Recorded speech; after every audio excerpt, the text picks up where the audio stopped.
السلام علیکم ورحمۃ اللہ تعالی وبرکاتہ۔ امید ہے آپ حضرات بخیر ہوں گے، خیریت سے ہوں گے۔ قبر کے 3 سوالات اور جنت کی خوشبو۔ حدیث پاک میں ہے جب مردہ کو قبر میں دفن کر دیتے ہیں تو اس وقت قبر اس کو دباتی ہے۔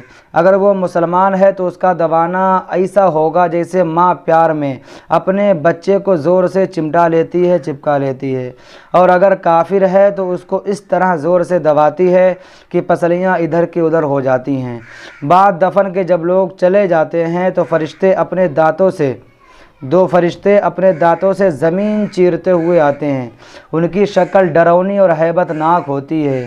ان کے بدن کا رنگ سیاہ اور آنکھیں سیاہ نیلی ہوتی ہیں۔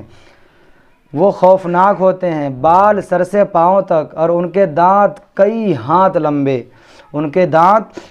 ہاتھ لمبے جن سے زمین چیرتے ہوئے آتے ہیں۔ ان میں ایک کو منکر اور دوسرے کو نکیر کہا جاتا ہے۔ ایک کو منکر اور دوسرے کو نکیر کہتے ہیں۔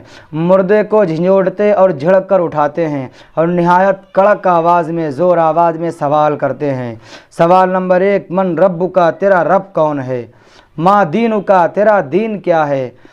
سوال نمبر 3، ما کنتا تقول فی حال الرجل، تو ان کے بارے میں کیا کہا کرتا تھا؟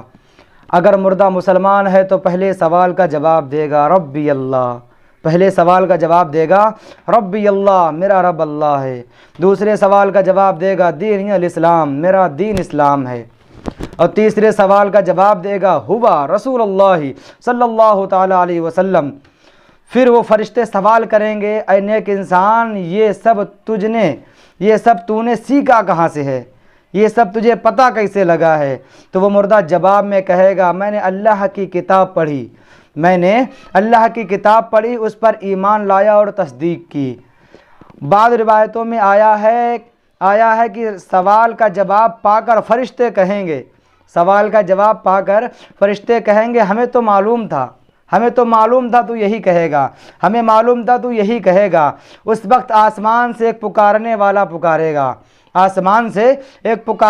پکارے گا کہ میرے بندے نے سچ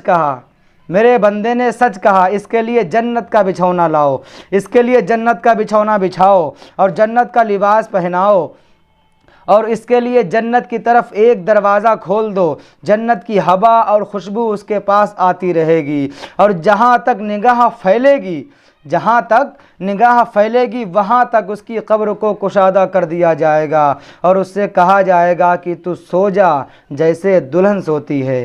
ترمذی شریف صفحہ نمبر 173، مشکات شریف صفحہ نمبر 25، بہار شریعت جلد نمبر 1 صفحہ نمبر 2625۔ السلام علیکم ورحمۃ اللہ تعالی وبرکاتہ۔